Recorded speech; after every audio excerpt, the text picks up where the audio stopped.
Ibinenta ng sariling pamilya, itinuring na basurahan sa mismong araw ng kanyang kasal.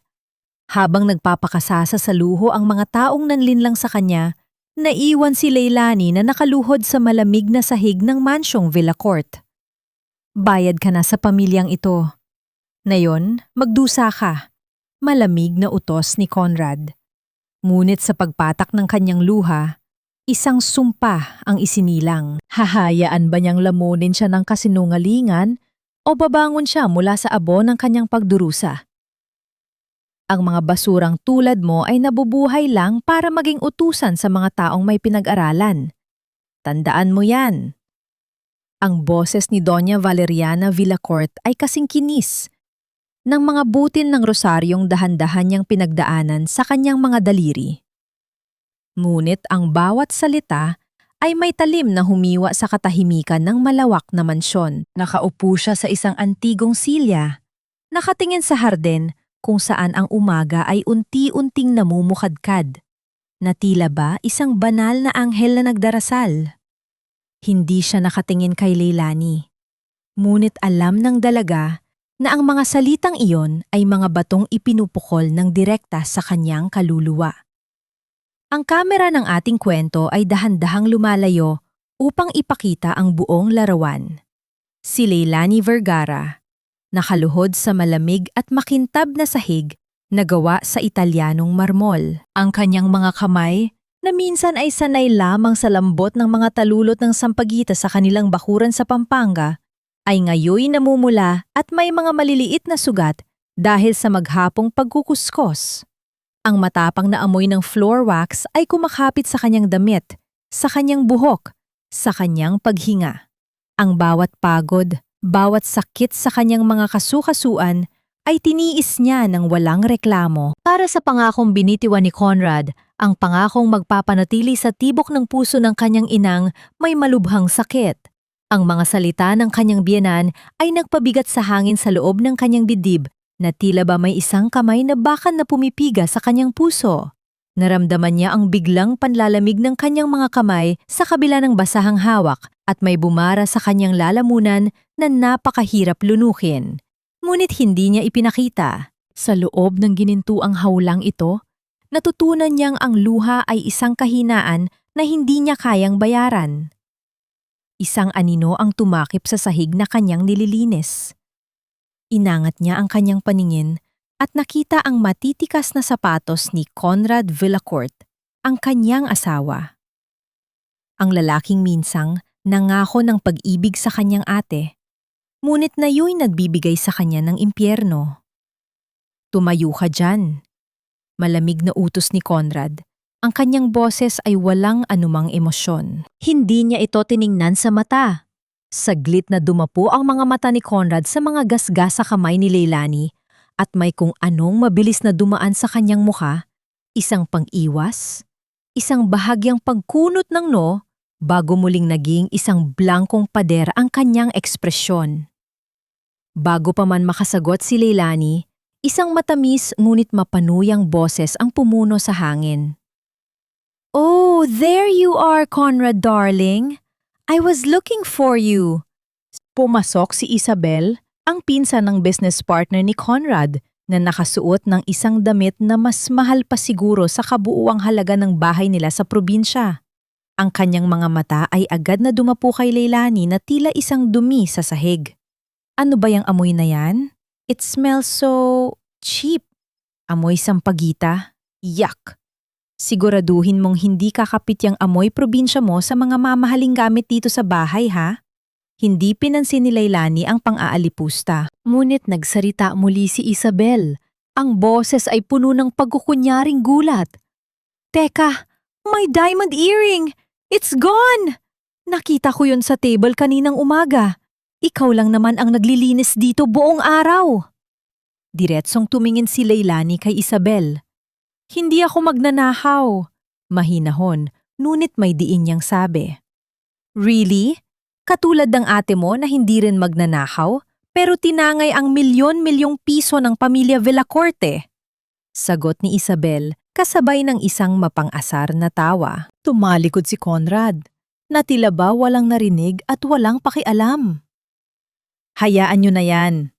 Mag-usap na lang tayo sa opisina ko, Isabel. Nang maiwang mag-isa, dahan-dahang tumayo si Leilani, ramdam ang bawat kirot sa kanyang mga buto. Hindi ang paratang ng pagnanakaw ang masakit, kundi ang katahimikan ni Conrad. Ang kanyang pananahimik ang pinakamatibay na ebidensya ng kanyang pagkasuklam. Pumunta siya sa isang maliit na bodega kung saan nakatago ang mga gamit panlinis. Ito lang ang tanging lugar sa mansyon kung saan siya nakakahinga ng maluwag. Kinuha niya ang kanyang mumurahing telepono mula sa bulsa ng kanyang duster. Nanginghinig ang kanyang mga daliri habang pinipindot ang numero ng ospital sa Pampanga. Kailangan niyang marinig ang boses ng nurse. Kailangan niya ng kahit isang magandang balita para malagpasan ang araw na ito.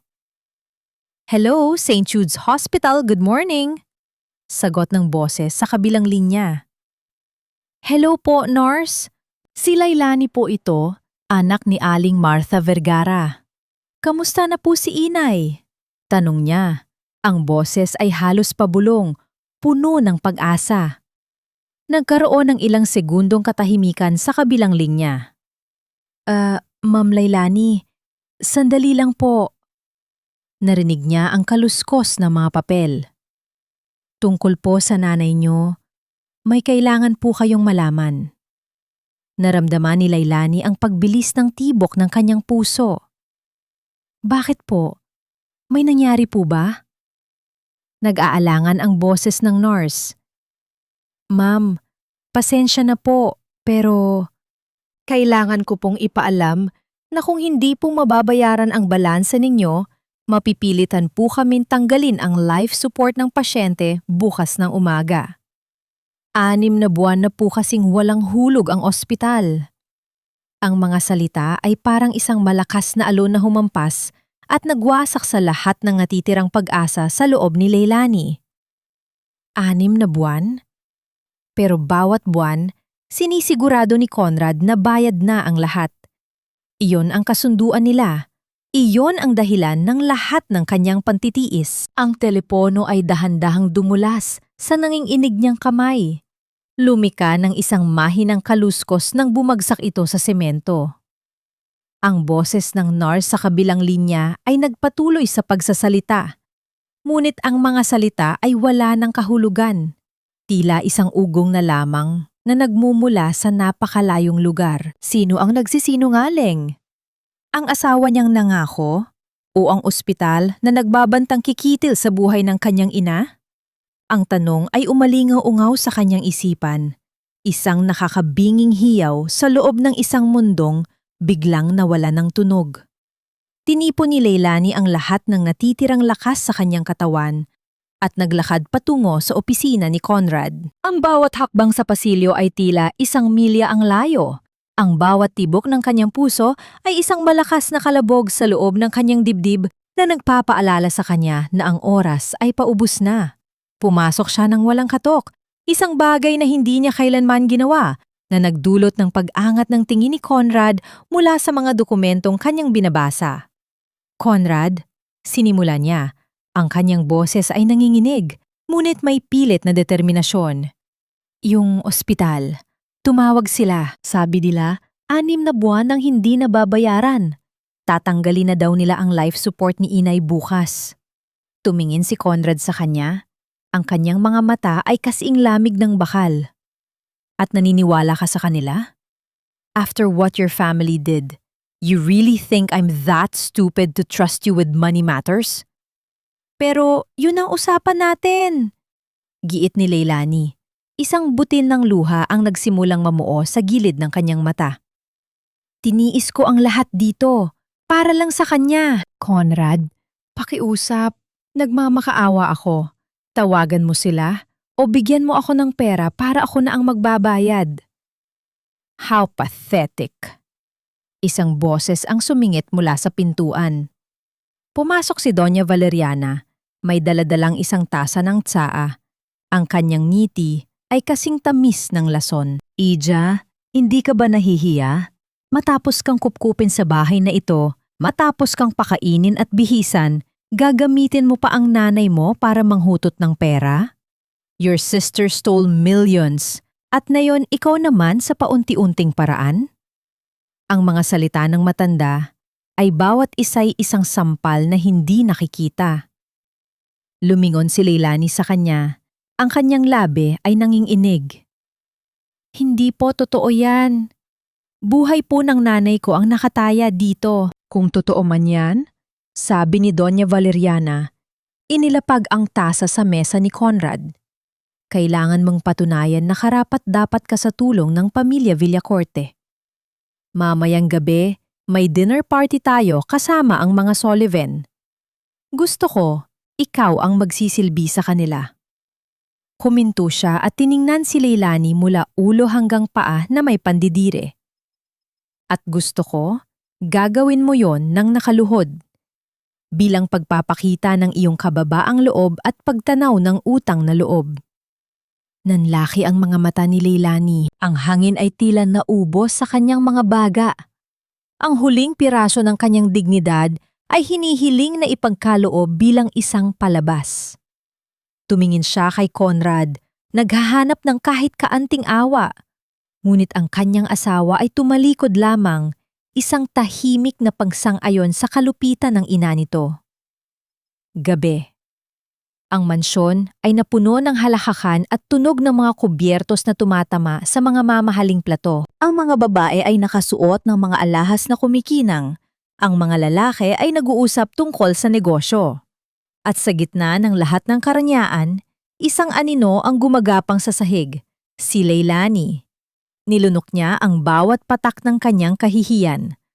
Dahan-dahan siyang lumuhod, bit-bit ang isang mabigat na bandehang pilak na puno ng pagkain. Ang sakit sa kanyang mga tuhod ay walang-wala kumpara sa sakit na dumudurog sa kanyang puso habang inihahain niya ang pagkain sa bawat bisita. Iniiwasan ang kanilang mga mapanuring, tingin at naririnig ang kanilang mga pabulong na pangumutya. Nakita niya si Isabel na nakangiti ng mapanlait habang sinasadyang ituro siya sa mga kaibigan nito. Sa kabilang dulo ng mahabang mesa, nakaupo si Conrad. Hindi niya tinitingnan si Leilani, ngunit ang kanyang panga ay mariing nakatiim. Ang kanyang mga daliri ay mahigpit na nakakuyom sa ilalim ng mesa. Ang mga ugat sa kanyang kamay ay lumilitaw. Isang digmaan ang nangyayari sa loob niya, isang digmaang hindi nakikita ng sinuman. Sa gitna ng hapunan, isang pamilya na himig ang pumunit sa usapan. Ang tunog ay nagmula sa bulsa ng duster ni Leilani. Ang kanyang telepono. Lahat ng mata ay napunta sa kanya. Kinuha niya ito. Ang kanyang mga kamay ay nanginginig ng husto. Isang hindi rehistradong numero. Sinagot niya ito.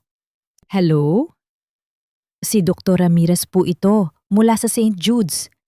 Nakausap ko ang nurse kanina. Tungkol ito sa nanay mo? Ang lahat ng ingay sa paligid ay biglang naglaho. Tanging ang boses na lamang ng doktor ang naririnig niya. Ang kanyang mga mata ay nanatiling nakatitig sa kawalan. Ang kanyang mukha ay unti-unting namumutla. Ginawa namin ang lahat ng aming makakaya, Hija. Malungkot na sabi ng doktor sa kabilang linya. Pero humina na talaga siya. I'm sorry to inform you. Wala na ang nanay mo. Wala na. Ang dalawang salitang iyon ay umalingaw-ngaw. Ang pinggan na hawak niya para sa susunod na pagsisilbi ay dumulas mula sa kanyang nanginginig na kamay. Lumikha ito ng isang matinis at nakakabinging tunog ng pagkabasag sa marmol na sahig. Ang mga piraso ng porselana ay kumalat sa kanyang paanan para mga piraso ng kanyang nawasak na puso. Ngunit si Leilani ay hindi gumalaw. Nanatili siyang nakaluhod doon. Ang telepono ay nakadikit pa rin sa kanyang tainga, nakatingin sa kawalan, habang ang init ng buhay ay dahan-dahang umaalis sa kanyang mga mata. Ang mga basad na piraso ng porselana sa sahig ay sumasalamin sa mga kumikinang na ilaw ng chandelier. Parang isang konstelasyon ng mga bituing biglang bumagsak mula sa langit. Ngunit para kay Leilani, Ang mga ito ay salamin ng kanyang sariling pagkasira. Nakaluhod pa rin siya sa gitna ng lahat. Ang telepono ay nakabagsak na sa kanyang tabi. Ang mundo ay isang tahimik at malabong larawan. Walang boses na lumabas sa kanyang bibig. Walang hagulgol. Tanging ang mga luha lamang ang sunod-sunod na dumalay mula sa kanyang mga mata, mga luhang mainit na gumuguhit sa kanyang pisini bago pumatak sa malamig na marmol. Ito ay isang pag-iyak na mas malalim at mas masakit kaysa sa anumang sigaw, ang tahimik na pagtangis ng isang naulila. Ang mga bulungan ng mga bisita ay unti-unting lumakas. Ang kanilang mga tingin ay puno ng pagkainis at paghusga. Ngunit wala siyang pakialam. Ang kanyang kaluluwa ay tila humiwalay sa kanyang katawan at naglakbay patungo sa isang malayong ospital, hinahanap ang huling hininga ng kanyang ina. Naramdaman niya ang isang matinding kilabot nang magtama ang kanilang mga mata ni Conrad mula sa kabilang dulo ng mesa. Nakita niya sa mukha nito hindi ang galit, kundi ang isang uri ng pagkalito, ng isang malalim na kaba. Sapagkat ang mga matang nakatingin sa kanya ngayon ay hindi na mga mata ng isang maamong tupa. Ang mga ito ay blanko, malamig at patay. Mga matang nakakita na ng kamatayan. What is the meaning of this commotion? Tumayo ka dyan, Leilani, at linisin mo ang kalat mo. Nakakahiya ka sa mga bisita. Ang matigas na boses ni Doña Valeriana ang bumasag sa kanyang pagkatulala. Ngunit bago pa man makagalaw si Leilani, lumapit ang matanda at bumulong sa kanyang tainga. Ang boses ay puno ng laso na binalot sa kabanalan. Kung namatay man ang nanay mo, kalooban ng Diyos yan. Siguro yan ang parusa sa pamilya ninyong mga magnanakaw. Ang mga salitang iyon ang nagpabalik sa kaluluwa ni Leilani sa kanyang katawan. Ngunit hindi na ito ang dating kaluluwa na puno ng pag-asa. Ito ay isang kaluluwang puno ng yelo at apoy. Dahan-dahan siyang tumayo, hindi inalintana ang mga bubog sa sahig. Naglakad siya palayo sa hapagkainan, palayo sa mga mapanghusgang mata, at pabalik sa kanyang maliit at madilim na silid. Ang kanyang mga galaw ay mabagal at tila walang buhay. Hindi siya nag-impake ng damit. Ang tanging hinanap niya ay isang maliit na ahon sa ilalim ng kama. Sa loob nito ay isang tuyong bulaklak ng sampagita, ang huling regalo ng kanyang ina bago siya ikasal. Kinuha niya ito at maingat na inilagay sa kanyang dibdib, isang huling yakap na hindi na niya maibibigay. May isang maliit na basurahan sa tabi ng kanyang aparador. Itatapon na sana niya ang walang lamang kahon nang mapansin niya ang laman nito, mga pira-pirasong papel. Hindi ito galing sa kanya. Ito ang basurahan mula sa opisina ni Doña Valeriana na ipinalinis sa kanya kaninang umaga. At sa gitna ng mga punit na papel, isang pamilyar na logo ang nakakuha ng kanyang atensyon. Ang logo ng St. Jude's Hospital. Nanginginig ang kanyang mga kamay habang isa-isang pinulot ang mga piraso. Pinagdugtong-dugtong niya ang mga ito sa ibabaw ng kama. Mga resibo. Mga opisyal na resibo ng bayad sa ospital para sa 6 na buwan. Mga resibong may pangalan ni Conrad Villacourt bilang nagbayad. Mga resibong pinunit-punit at itinapon na parang basura. Ang katotohanan ay isang kidlat na tumama sa kanya, sinusunog ang lahat ng natitirang kalungkutan at iniiwan lamang ang purong, nakakapasong galit. Lumabas siya ng silid. Hawak ang mga pinagtagpi-tagping katibayan sa kanyang kamay. Natagpuan niya si Doña Valeriana sa sala. Kausap pa rin ang ilan sa mga natirang bisita. Ano po ito? Tanong ni Leilani. Ang kanyang boses ay kalmado sa isang paraang nakakatakot. Lumingon si Doña Valeriana. Ang mukha ay puno ng pagkainis. Ano na namang eksena? Natigil siya nang makita ang mga papel sa kamay ni Leilani. Ang kanyang mukha ay biglang namutla. Sa sandaling iyon, pumasok si Conrad sa sala. Ang kanyang mukha ay puno ng pag-aalala. Leilani, where have you... Hindi na niya natapos ang sasabihin. Sa isang mabilis na galaw, inihadis ni Leilani ang mga piraso ng resibo sa hangin. Ang mga ito ay dahan-dahang lumipad at kumalat sa sahig, parang mga puting paru-parong nagluluksa sa harap nilang tatlo. Tumingin si Leilani ng diretso sa mga mata ni Conrad, hindi na bilang isang biktima na nagmamakaawa, kundi bilang isang hukom na naghahatol. Wala ng luha. Wala ng panginginig. Tanging ang isang malamig at matalim na katotohanan. Pinatay niyo ang nanay ko! Ang mga salitang pinatay niyo ang nanay ko ay hindi lamang mga salita. Ang mga ito ay mga talim na humiwa sa katahimikan ng mansyon at nagbato sa mukha ni Conrad ng isang katotohanang pinilit niyang balewalain. Ang kanyang buong katawan ay nanigas. Hindi ito maaaring mangyari. Hindi ito totoo. Nagmadali siyang damputin ang mga pira-pirasong resibo sa sahig. Ang kanyang mga daliri ay nanginginig habang pinagsasama-sama ang mga ito. Nang mabuo ang larawan, ang mga petsa, ang mga halaga, ang selyo ng ospital, ay bumagsak ang kanyang mundo. Isang malamig na alon ng pandidiri sa sarili ang bumalot sa kanya, na sinundan ng isang matinding galit na bumubulwak mula sa kanyang kalooban. Ito ang gawa ng sarili niyang ina. Ang nanay na araw-araw niyang pinagkakatiwalaan. Ang nanay na nagsasabing tinutulungan siya.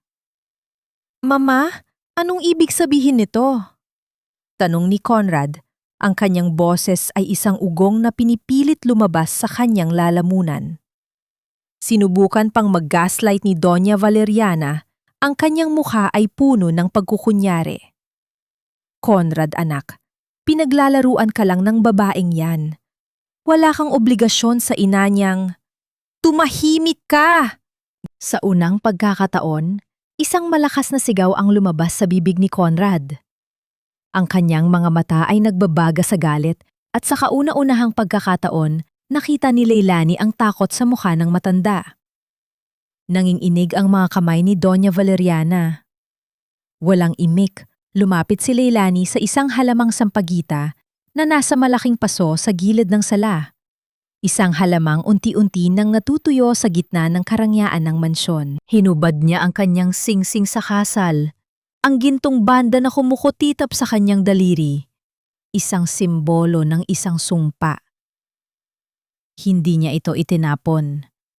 Dahan-dahan niyang ibinaon ang singsing sa tuyong lupa ng halamang sampaguita, parang inililibing ang huling piraso ng kanyang nakaraang buhay.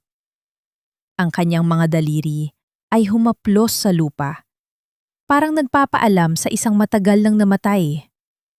Pagkatapos noon, tumalikod siya kay Conrad at kay Doña Valeriana. Ang kanyang mga hakbang ay matatag at direkta, patungo sa malaking pintuan ng mansyon. Leilani, saan ka pupunta? Tanong ni Conrad, ang kanyang boses ay puno ng desperasyon. Hindi siya lumingon.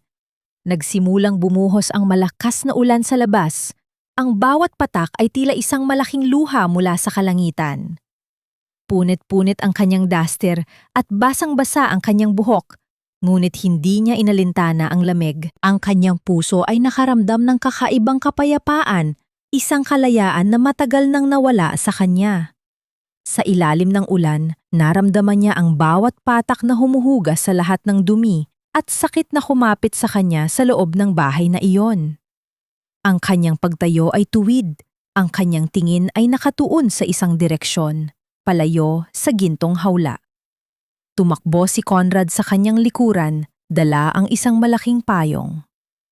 Leilani, mag-usap tayo. Huwag kang umalis sa ganitong panahon. Sinubukan niyang ipayong ito sa kanya, ngunit tinabig ni Leilani ang kanyang kamay. Wala na tayong pag-uusapan, Conrad. Matigas, ngunit may hinanakit niyang sabi. Ang kanyang boses ay kasing lamig ng hamog sa umaga. Patay na ang nanay ko, at ikaw ang dahilan. Naiuwan si Conrad na nakatayo sa ilalim ng ulan. Ang payong ay hawak-hawak pa rin, ngunit hindi na nito kayang protektahan ang kanyang sarili mula sa matinding sakit at pagsisisi na bumabalot sa kanyang puso. Ang malamig na ihip ng hangin ay tumagos sa kanyang damit, Ngunit ang pinakamalalim na lamig ay nagmula sa loob ng kanyang kaluluwa. Habang naglalakad palayo si Leilani sa dilim ng gabi, ang kanyang mga hakbang ay kasing gaan ng hangin. Isang itim na sasakyan ang tahimik na sumusunod sa kanya sa likuran. Ang bintana nito ay bahagyang nakabukas at sa loob, ang anino ng isang lalaki ay nakangiti ng palihim, isang ngiting puno ng masamang balak. Si Ramiro. 6 na buwan na ang lumipas mula nang lisanin ni Leilani ang mansyon ng mga Villacourt.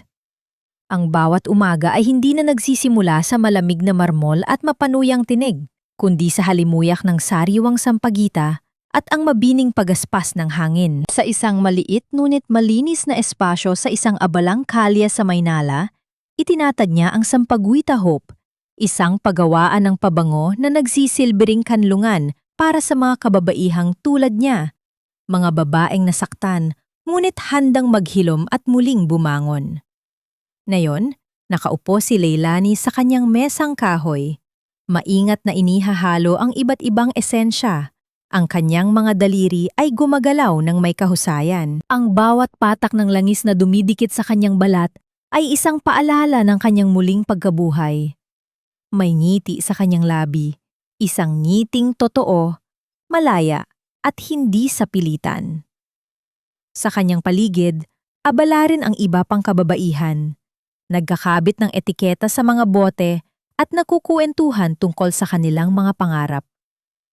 Ang halimuyak ng sampagita, na minsang ay sumisimbolo sa kanyang pagtitiis, ay ngayon naging simbolo ng pag-asa at pagpapagaling. Samantala, sa loob ng malawak at madilim na mansyon ng mga Villacourt, ang buhay ay tila huminto. Ang mga kurtina ay nananatiling sarado at ang malalaking bulwagan ay napuno ng nakakabinging katahimikan. Si Conrad ay nasa kanyang opisina, ngunit ang kanyang isip ay malayo. Ang kanyang mga mata ay nakatuon sa isang tuyong halaman ng sampagita sa isang paso sa gilid ng kanyang mesa.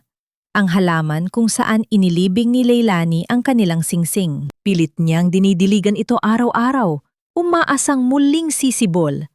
Ngunit nananatili itong walang buhay, parang isang malungkot na paalala ng kanyang mga pagkakamali. Ang nakaraan ay isang malaking anino na bumabalot kay Conrad.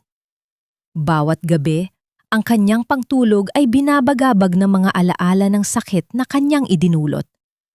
Wala siyang ganang kumain at ang kanyang mga mata ay palaging may lungkot. Sa labis na pangungulila at sa isang pagnanais na maramdaman ang kahit kaunting presensya ni Leilani, palihim niyang binibili ang pinakamurang pabangong gawa ng Sampaguita Hope at isinasaboy ito sa kanyang silid bago matulog.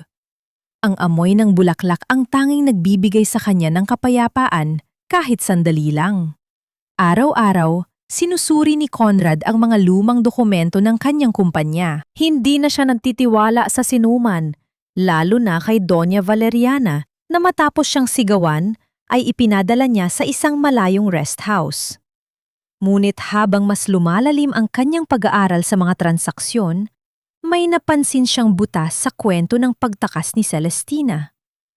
May mga transaksyong hindi nagtutugma, mga lagda na tila pinilit, at mga paglilipat ng pondo na naganap bago pa man mawala ang kapatid ni Leilani. Ang pagdududa ay dahan-dahang lumago sa kanyang isip. Hindi kaya nagkamali siya sa lahat? Ang araw ay unti-unting lumubog at ang mga ilaw sa Sampaguita Hope ay nagsimulang magsindi. Malapit nang magsara, ngunit may isang lalaki ang lumapit sa counter, dala-dala ang isang malaking bag. Ito ang misteryosong investor na palaging bumibili ng bultu-bultong produkto ni Leilani. Hindi niya kailanman nakikita ang mukha nito ng malinaw. At ang lalaki ay palaging nagmamadaling umalis pagkatapos bumili. Nagtanong siya tungkol sa pangalan ng taong ito. Ngunit ang tanging impormasyon na nakuha niya ay ang isang code number at ang pangakong babalik ito. Samantala, sa isang lumang bodega sa mansyon ng mga Villacorte, na dating silid ng kanyang pinsan na si Isabel bago ito lumipat sa mas magarang tirahan, may nakita si Conrad na isang kahon. Ito ay nakatago sa ilalim ng isang tumpok ng mga lumang kumot. May kung anong nagtulak sa kanya upang buksan ito. At sa loob, natagpuan niya ang isang luma at naninilaw na diary. Ang takip ay may pangalan, Celestina Vergara. Kinuha niya ang diary. Ang bigat nito sa kanyang kamay ay parang bigat ng katotohanan na malapit ng sumabog sa kanyang harapan. Ang mga pahina ng diary ni Celestina ay naninilaw na. Ngunit ang mga salitang nakasulat doon ay may kapangyarihang magsunog ng isang katotohanang matagal nang natago. Naging inig ang mga kamay ni Conrad habang binabasa ang bawat linya. Ang kanyang mga mata ay lumuluha sa bawat pahayag. Ramiro is threatening to hurt Leilani and nanay kung hindi ko aakuhin ang kasalanan. Wala akong choice. I have to protect them, even if it means I have to become a villain in Conrad's eyes. Ang bawat salita ay isang bala na tumatama sa kanyang puso. Sinasaksak ang kanyang pagkatao sa bawat paghinga. Hindi si Celestina ang traidor. Siya ang nagmalupit sa isang inosenteng babae, ang gumawa ng impyerno sa buhay ni Leilani dahil sa pagiging bulag sa katotohanan. Ang bawat pangungutya, bawat pananakit, bawat patak ng luha ni Leilani ay tila bumabalik sa kanya na parang isang malaking dagok. Naramdaman niya ang matinding pagduwal, isang pandidiri sa sariling pagkabulag at kalupitan. Bumagsak siya sa kanyang mga tuhod. Ang diary ay nakahawak pa rin sa kanyang kamay, na tila ba ang bigat ng katotohanan ay hindi na niya kayang dalhin. Ang mga luha ay malayang dumaloy mula sa kanyang mga mata, mga luhang puno ng pagsisisi at pagdurusa. Wala na si Leilani. Wala na ang nanay nito.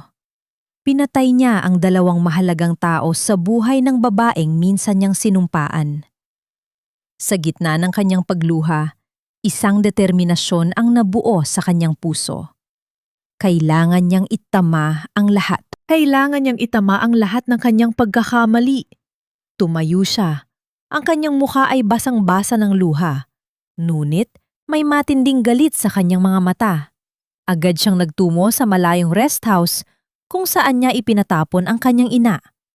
Hindi na ito ang Conrad na kinilala ni Doña Valeriana. Ang kanyang boses ay isang ugong ng galit nang harapin niya ito. "Mama, anong ginawa mo?" Matigas niyang tanong, ipinapakita ang diary na parang ebidensya ng krimen. "Pinatay mo ang nanay ni Leilani at sinira mo ang buhay niya. Pati ang buhay ng sarili mong anak, sinira mo!" Sinubukan pang magdahilan si Doña Valeriana. Ang kanyang mukha ay namutla. "Anak, hindi totoo yan. Ginagamit lang nila." "Tumahimik ka!" sigaw ni Conrad. "Lahat ng ari-arian mo, lahat ng connection mo sa kumpanya, kinukuha ko na. Sa nursing home ka maninirahan, Mama. Hindi mo na kami makikita. Hindi mo na makakausap ang sinuman sa amin." Nagwala si Doña Valeriana. Ang kanyang mukha ay nagkaroon ng tunay na anyong demonyo. Ang kanyang mga sumpa ay lumabas mula sa kanyang bibig, mga salitang puno ng galit at pot. Ngunit si Conrad ay hindi na nakinig. Ang kanyang puso ay naging bato sa lahat ng kalupitan ng kanyang ina. Nang makalabas siya sa rest house, sumakay si Conrad sa kanyang sasakyan. Ang kanyang mga kamay ay mahigpit na nakahawak sa manibela. Ang kanyang isip ay walang ibang iniisip kundi si Leilani. Kailangan niya itong makita. Kailangan niyang humingi ng tawad. Nagtungo siya sa Sampaguita Hope, ang maliit na pagawaan ng pabango ni Leilani. Mula sa labas, nakita niya si Leilani. Ngunit hindi ito nag-iisa. May kasama itong isang matikas na lalaki. May pamilyar na mukha. Ang lalaki ay nakangiti at si Leilani ay abala sa pagpunas ng pawis sa noo nito, isang galaw na puno ng pag-aalaga. Isang matinding hapdi ang bumalot sa dibdib ni Conrad. May iba na ba siyang mahal? Ang kanyang mga paa ay tila nakapako sa kinatatayuan, hindi makahakbang. Ang sakit na naramdaman niya ay mas masakit pa kaysa sa anumang pisikal na sugat. Ang ngiti ni Leilani ay hindi na para sa kanya. Ang pag-aalaga nito ay hindi na para sa kanya. Ang lahat ay tila huli na. Ang hapdi sa dibdib ni Conrad ay kasing tindi ng isang sariwang sugat. Mula sa malayo, pinanood niya si Leilani na nantatrabaho sa kanyang paggawaan.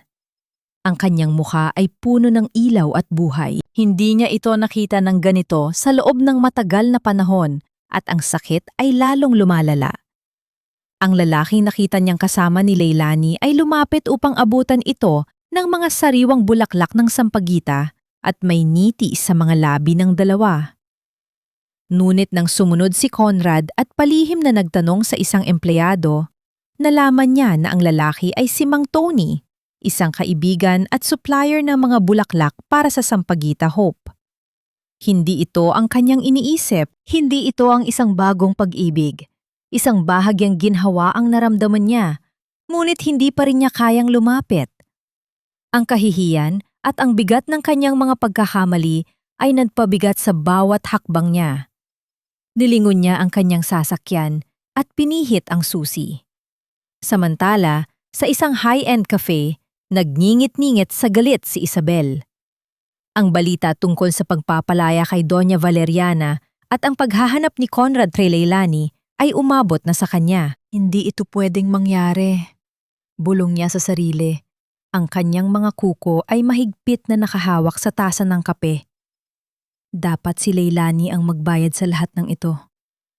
Kinuha niya ang kanyang telepono at tinawagan ang isang pamilyar na numero. Ang kanyang mga tagubilin ay malenaw at puno ng lason. Kailangan sirain ang Sampaguita Hope. Kinagabihan, tapos na ang trabaho sa Sampaguita Hope at inilalabas na ni Leilani ang huling sako ng mga recycled na materyales patungo sa gilid ng kalsada. Ang kalye ay madilim at ang mga ilaw mula sa mga kalapit na tindahan ay halos hindi sumasapat upang liwanagin ang kanyang daraanan. Habang naglalakad siya pabalik sa loob, 3 lalaki ang lumabas mula sa dilim. Ang kanilang mga mukha ay nakatakip at ang kanilang mga tingin ay puno ng masamang hangarin. "Oy, miss!" sabi ng isa. Ang kanyang boses ay magaspang. "Ikaw ba ang may-ari ng Sampaguita Hope?" Naramdaman ni Leilani ang pagbilis ng tibok ng kanyang puso. Isang malamig na kaba ang bumalot sa kanya. Pilit siyang umatras. Ngunit hinarangan na siya ng isa pang lalaki. Naglabas ng mga kahoy na pamalu ang mga lalaki at nagsimulang basagin ang mga bintana ng pagawaan. Ang mga bote ng pabango ay nagbagsakan sa sahig at ang halimuyak ng mga bulaklak ay napalitan ng amoy ng pagkawasak. Hinila ng isa ang kanyang buhok at itinulak siya sa dingding. "Bitawan niyo ako!" Sigaw ni Leilani, pilit na lumaban. Ngunit ang mga lalaki ay mas malakas. May isang lalaking humawak sa isang malaking kahoy at inihanda itong ihampas kay Leilani. Isinara ng dalaga ang kanyang mga mata, naghihintay sa sakit. Ngunit ang sakit ay hindi dumating. Sa halip, isang malakas na tunog ng pantama ng kahoy sa isang matigas na bagay ang narinig niya. Nang idilat niya ang kanyang mga mata, nakita niya si Conrad. Ang lalaki ay nakahinto sa harap niya. Ang kanyang mga braso ay nakataas at ang kahoy ay tumama ng direkta sa kanyang tagiliran. Naramdaman ni Conrad ang matinding sakit na bumalot sa kanyang katawan. Ngunit hindi siya gumalaw. Ang kanyang mga mata ay nakatuon kay Leilani, puno ng pag-aalala. Nagulat ang mga lalaki. Hindi nila inasahan ang pagdating niyang sinuman. Nagkaroon ng kaunting gulo at sa gitna ng pagtakas ng mga lalaki, napansin ni Conrad ang isang pamilyar na tattoo sa braso ng isa sa kanila. Isang logo ng isang organisasyon na may koneksyon kay Ramiro. Nang makatakas ang mga lalaki, bumagsak si Conrad sa sahig. Ang kanyang isang kamay ay nakahawak sa kanyang tagiliran. Ang kanyang mukha ay namumutla at ang kanyang hininga ay naging mabigat. Lumuhod si Leilani sa tabi niya. Ang kanyang mga kamay ay nanginginig habang hinahawakan ang kanyang sugat. May luha sa kanyang mga mata, ngunit ang kanyang mga galaw ay malamig, propesyonal. Kinuha niya ang kanyang panyo at pilit itong idinikit sa sugat ni Conrad upang pigilan ang pagdurugo. Ang pagdampi ng kanyang mga daliri sa kanyang balat ay nagdulot ng isang matinding kilabot sa buong katawan ni Conrad. Ngunit alam niya na ang pagdampi na iyon ay walang bahid ng pagmamahal. "Bakit ka nandito?" tanong ni Leilani. Ang kanyang boses ay halos pabulong. Tiningnan siya ni Conrad sa mga mata. Ang kanyang hininga ay hirap na hirap. Kailangan kong protektahan ka." Hindi sumagot si Leilani. Patuloy lamang siya sa paggamot sa sugat nito. Nang matapos siya, tumayo siya. Ang kanyang mukha ay nakatingin sa kawalan. "Patawad, Leilani," bulong ni Conrad. Ang kanyang boses ay puno ng pagsisisi. "Patawad sa lahat ng kasalanan ko. Sa lahat ng kasalanan ng pamilya ko." Tumigil si Leilani. Dahan-dahan siyang lumingon at tiningnan si Conrad sa mga mata. Ang kanyang tingin ay matalim, malamig, at walang anumang emosyon. "Hindi mo pwedeng ibigay ang patawad sa isang taong pinatay mo na ang puso, Conrad." Tumalikod siya at naglakad patungo sa basag na bintana. "Umalis ka na." Naiwan si Conrad na nakahiga sa sahig. Ang kanyang sugat ay humapdi, ngunit ang mas masakit ay ang mga salita ni Leilani. Ang tunog ng pagsara ng pinto ay parang isang martilyo na tumama sa kanyang puso. Iniiwan siyang nag-iisa sa dilim at sakit. Kinabukasan, sa kabila ng pinsalang natamo ng Sampaguita Hope, nagpasya si Leilani na ituloy ang grand launch ng kanyang perfume brand. Hindi siya nagpahintulot na ang takot o ang galit ay maging hadlang sa kanyang mga pangarap. Ang mga basag na bintana ay tinakpan ng mga tarpaulins at ang mga natirang bote ng pabango ay maingat na inayos sa mga display. Ang determinasyon ni Leilani ay naging inspirasyon para sa lahat ng kababaihang kasama niya sa paggawaan. Mula sa kanyang kinaroroonan, lihim na gumawa ng paraan si Conrad. Ang kanyang sugat ay humapdi pa rin, ngunit ang sakit sa kanyang puso ay mas matindi. Ginamit niya ang kanyang mga koneksyon at ang natitirang impluwensya sa kanyang kumpanya upang mapabilis ang pag-aresto kay Ramiro at sa lahat ng kasabot nito. Hindi na niya hahayaan na may masaktan pa sa kanyang kapabayaan. Ito ang kanyang paraan ng paghingi ng tawad kahit na hindi niya ito masabi ng direkta kay Leilani. Ang launch event ay idinoo sa isang maliit na function hall, punong-puno ng mga tao, mga media, mga vloggers at mga ordinaryong kababaihan na naniwala sa kanyang kwento at sa kanyang pangarap. Nagbigay ng maikling talumpati si Leilani. Ang kanyang boses ay malinaw at puno ng pag-asa. Ang Sampaguita Hope ay hindi lamang tungkol sa pabango, sabi niya. Ang kanyang mga mata ay nagniningning. Ito ay tungkol sa pagbangon mula sa sakit, sa paghanap ng lakas sa bawat pagsubok, at sa paghalimuyak muli matapos ang mahabang tag-araw. Sa gitna ng kanyang talumpati, isang pamilyar na mukha ang pumasok sa bulwagan. Si Isabel. Hindi ito imbitado, ngunit ang kanyang pagdating ay nagdulot ng gulo. May suot siyang isang mamahaling damit at ang kanyang mga mata ay puno ng paghama. Lumapit siya sa mikropono at inagaw ito. "Ang ganda ng kwento, Leilani," sabi ni Isabel. Ang kanyang boses ay puno ng pagkukunyari. "Pero nakalimutan mo yatang sabihin sa lahat na dati ka lang basahan sa mansyon ng mga Villacorte. Isang utusan na walang pinag-aralan. Paano ka makakagawa ng pabango kung ang alam mo lang ay maglinis ng kubeta?" Ang lahat ng tao ay natahimik. Nakatingin silang lahat kay Leilani, naghihintay ng kanyang sagot. Isang matalim na tingin ang ipinukol ni Leilani kay Isabel. Hindi siya nagpatinag. "Tama ka, Isabel." Kalmado, ngunit may diin niyang sabi. "Dati akong basahan, pero alam mo, Ang basahan, kahit anong dami ng dumi ang kumapit sa kanya, kaya pa ring linisin at gamitin. At ang sampagita, kahit anong tapak mo, mas lalong humahalimuyak. Ang basura, kahit bihisan mo ng ginto, mangangamoy pa rin. Ang mga salita ni Leilani ay tumama ng direkta kay Isabel. Ang mukha ng kontrabida ay namula sa galit at kahihiyan. Nagkaroon ng bulungan sa mga bisita. Mula sa likod ng mga kamera, nakatayo si Conrad. Ang kanyang puso ay napuno ng pagmamalaki. Ang babaeng minsan niyang minamaliit ay ngayon nagbibigay ng inspirasyon sa napakaraming tao. Ang kanyang mga labi ay bahagyang mumiti. Ang unang totoo at taos-pusong ngiti na matagal lang nawala sa kanyang mukha. Biglang tumunog ang telepono ni Isabel. Kinuha niya ito at ang kanyang mukha ay biglang nagbago ng kulay.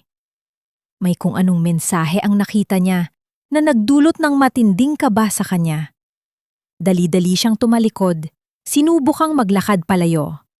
Ngunit bago pa man siya makalayo, isang sirena ng pulis ang nagsimulang marinig mula sa labas. Lumakas ang tunog nito, papalapit, nagkagulo ang mga tao. Dumating ang mga pulis at ang kanilang mga mata ay nakatuon kay Isabel. Isabel Soliven? Tanong ng isang pulis. You're under arrest for conspiracy and attempted destruction of private property. Hindi makapaniwala si Isabel. No! Hindi ako yan!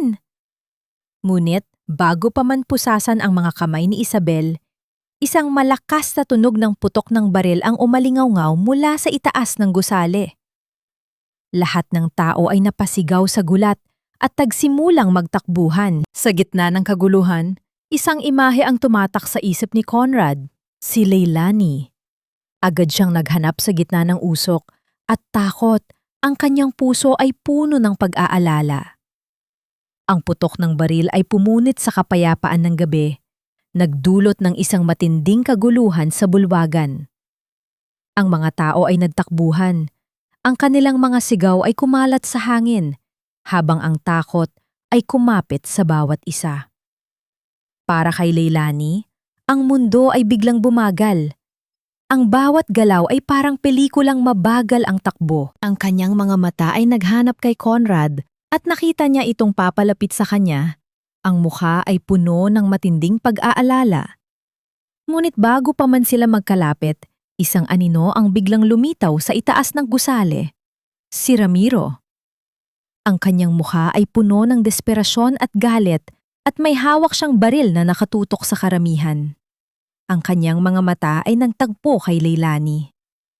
Kung hindi ako makakakuha ng katarungan, Leilani, sisiguraduhin kong wala ring makakakuha ng kapayapaan. Sigaw ni Ramiro. Ang kanyang boses ay umalingaw-ngaw sa buong lugar. Ang baril ay nakatutok ng direkta sa direksyon ni Leilani. Naramdaman ni Leilani ang paglamig ng kanyang dugo. Hindi na niya kayang gumalaw. Ang kanyang mga paa ay tila nakapako sa kinatatayuan. Ngunit bago pa man makakilos si Ramiro, isang matalas na galaw ang ginawa ni Conrad.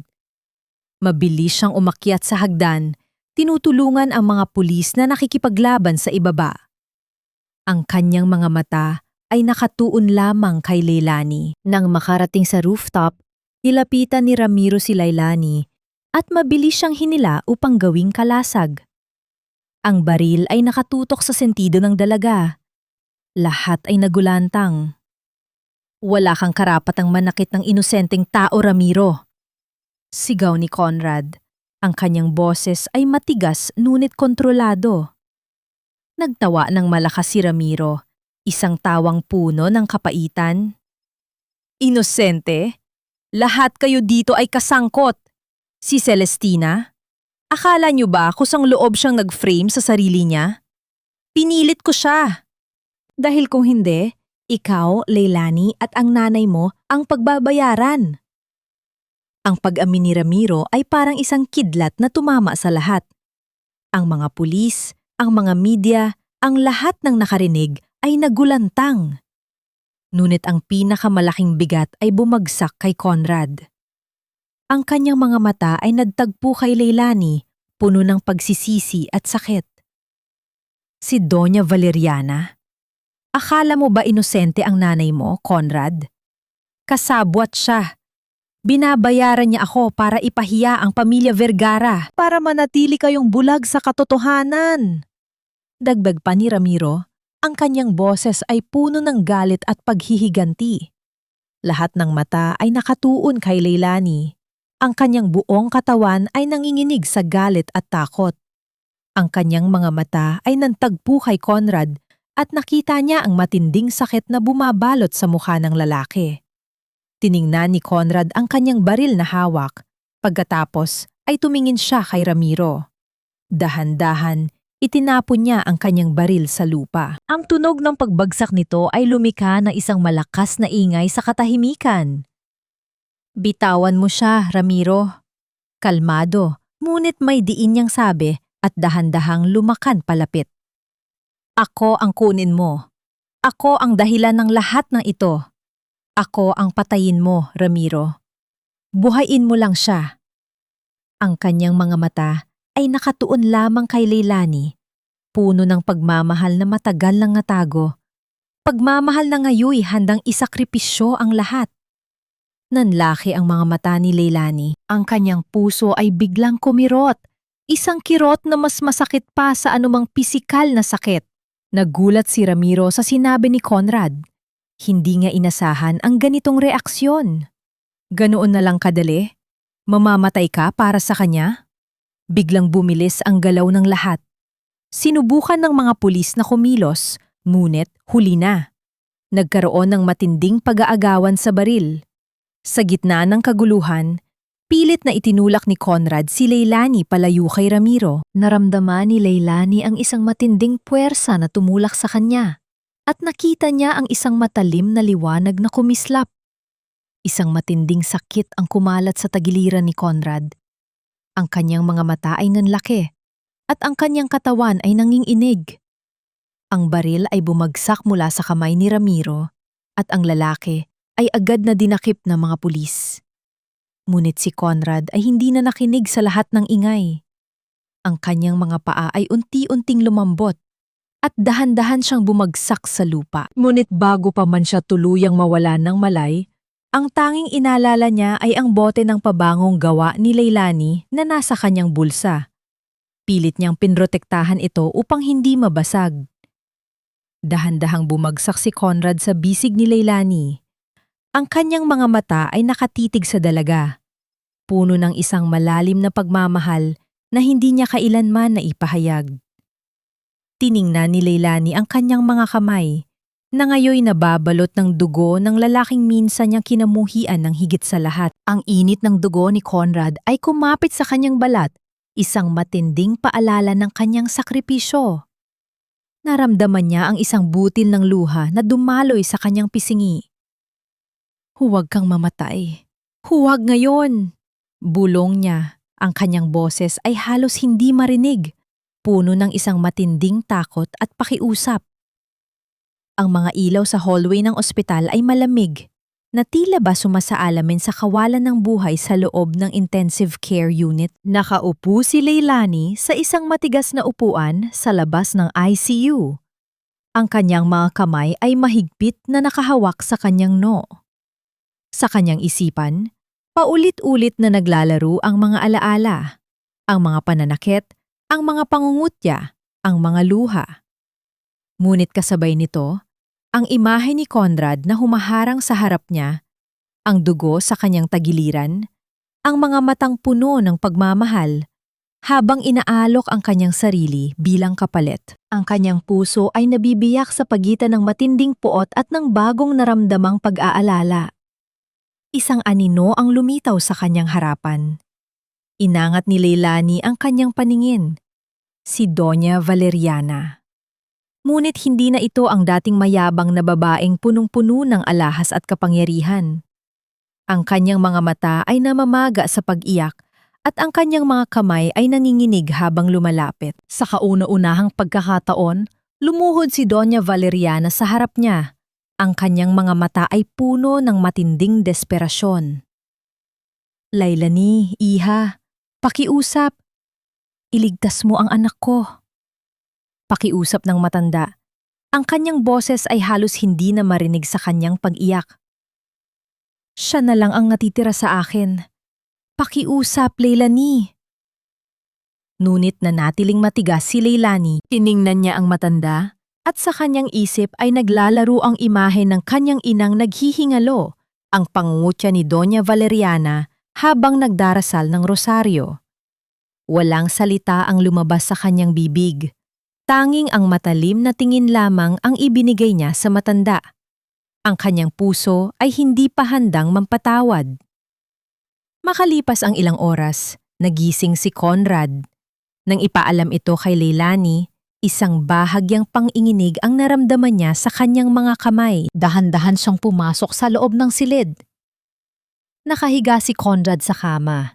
Ang kanyang mukha ay maputla, ngunit ang kanyang mga mata ay nakatingin ng diretso sa kanya, puno ng pagsisisi.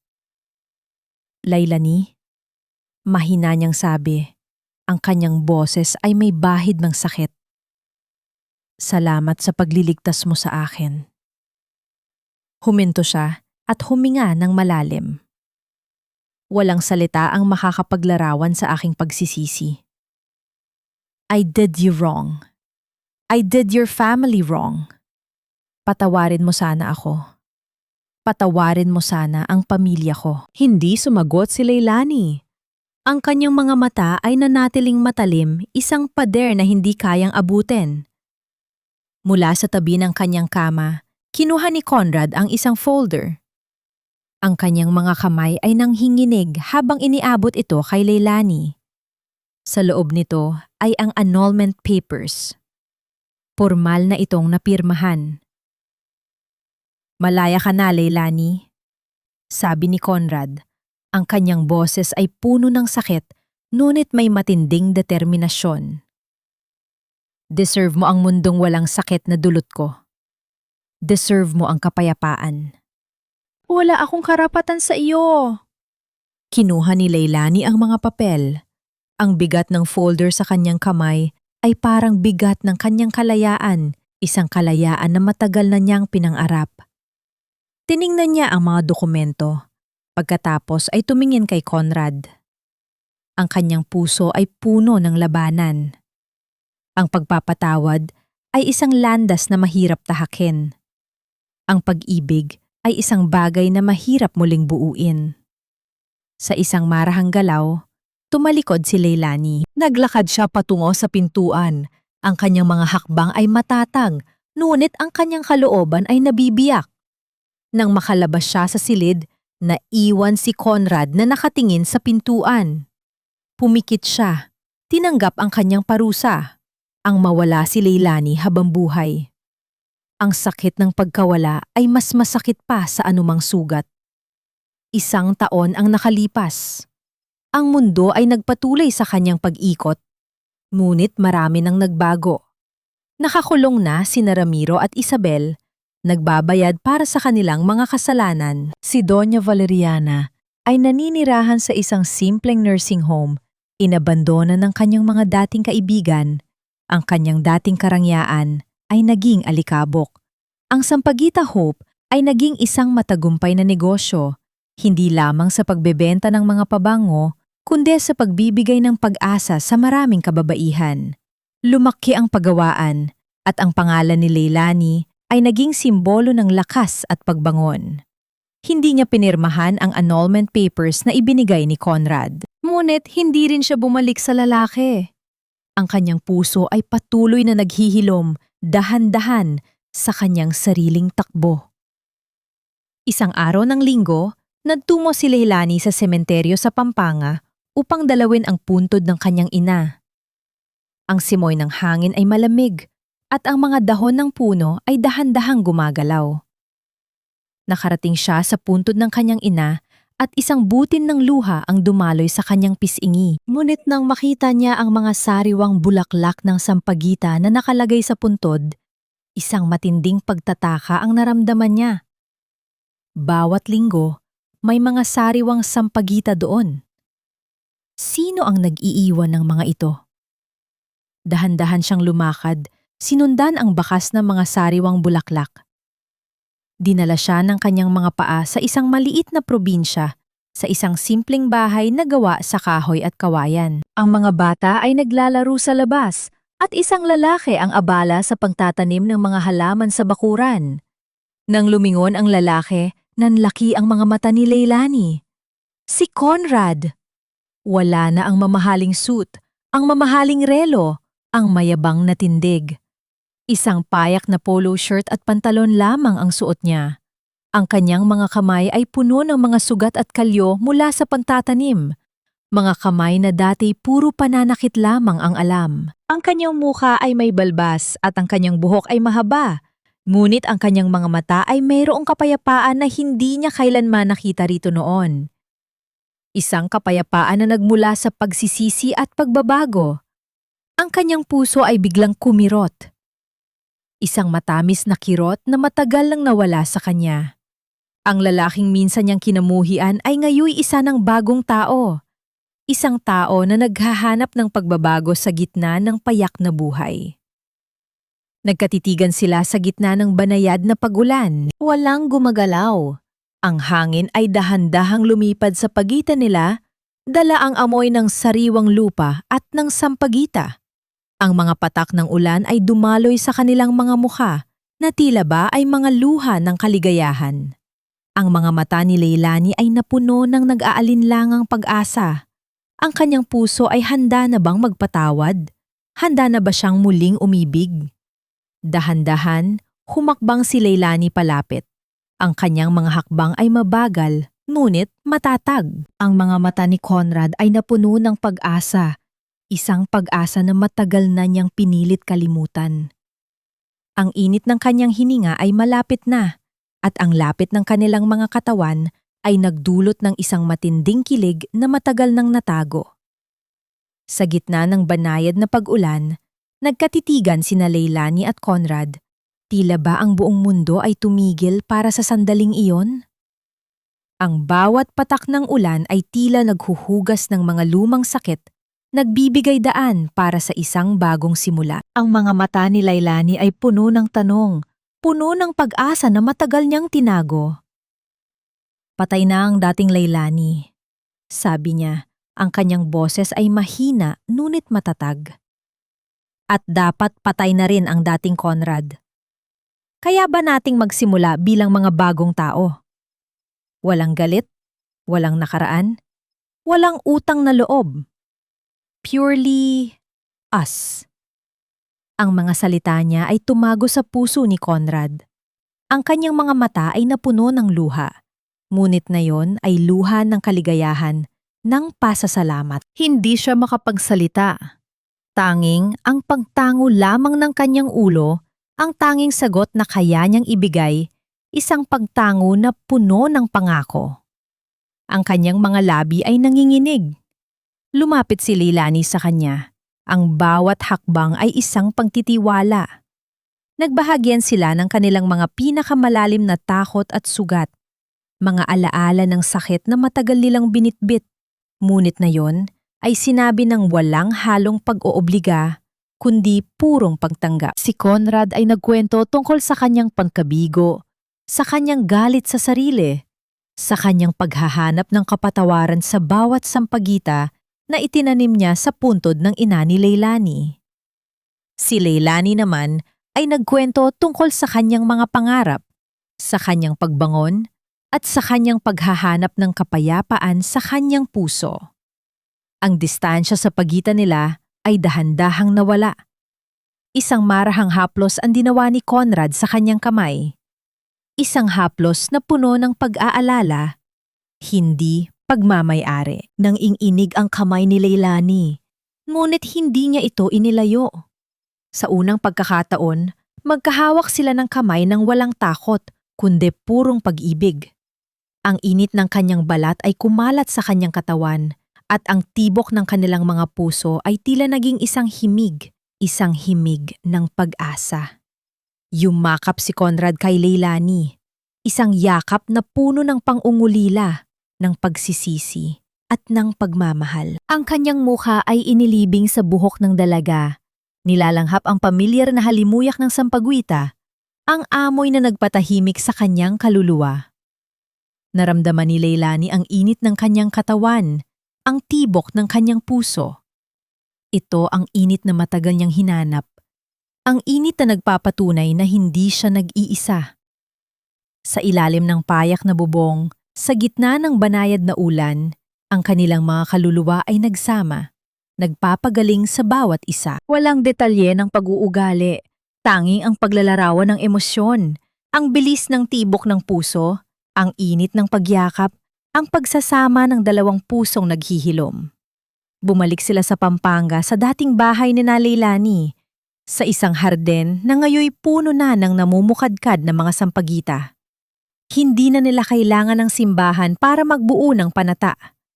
Ang kanilang panata ay binigkas sa harap ng mga bulaklak, sa harap ng alaala ng kanyang ina, sa harap ng kanilang bagong pag-asa. Dahan-dahang hinawakan ni Conrad ang kamay ni Leilani at marahan niyang hinalikan ang peklat sa kanyang palad.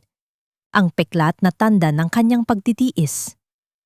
Sa bawat halik, tila niya tinatanggap ang lahat ng sakit, lahat ng nakaraan, at lahat ng kasaysayan ng babaeng minsan niyang sinaktan.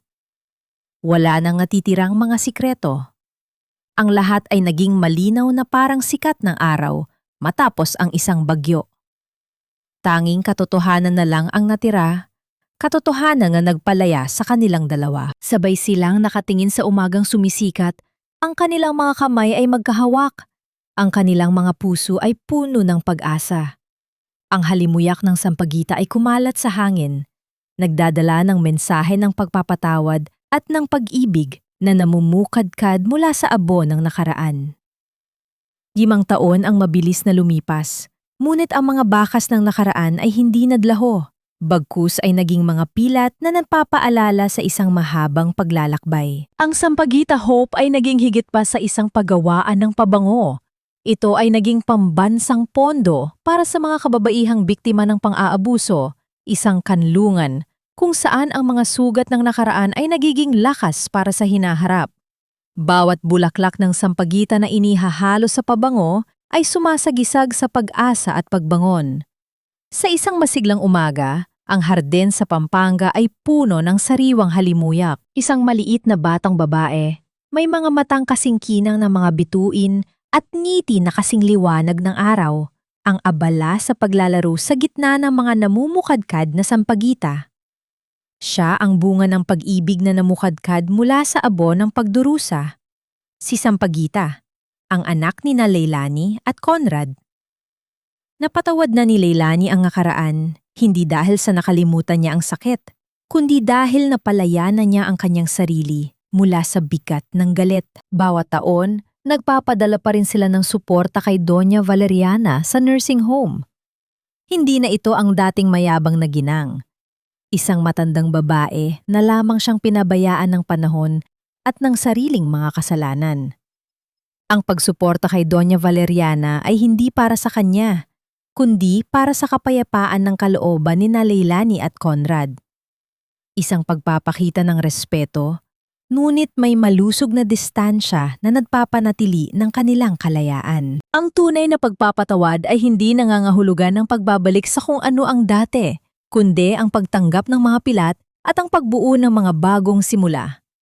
Nahanap na ni Leilani at Conrad ang tunay na kapayapaan, hindi sa yaman o kapangyarihan na minsan nilang hinabol, kundi sa simpleng buhay, sa tiwala sa isa't isa at sa pagmamahalan ng kanilang pamilya. Ang mansyon ng mga Villacorte ay ipinagbenta ni Conrad at ang pera ay ginamit para sa mga proyekto ng komunidad at para suportahan ang Sampagita Hope.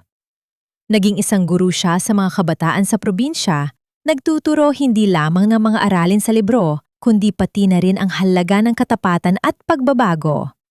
Sa bawat paglubog ng araw, magkahawak kamay silang nakaupo sa beranda, pinapanood ang kanilang anak na babae na naglalaro sa harden. Ang kanilang mga puso ay puno ng pasasalamat. Ang kwento ni Leilani at Conrad ay isang paalala na ang pagpapatawad ay hindi pagbubura ng peklat, kundi ang pagtanggap na ang mga pilat na iyon ang patunay na ikaw ay gumaling at naging mas matatag.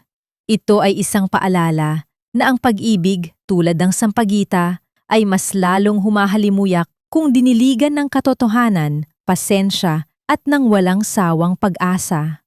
Sa bawat sakit, sa bawat pagsubok, mayroong pagkakataong muling bumangon, muling mamukadkad, at muling umibig. Ang totoong lakas ay hindi nagmumula sa pagpapakasarap sa kapangyarihan o paghihigante, kundi sa kakayahang magpatawad, maghilom, at lumikha ng sarili mong halimuyak ng pag-asa.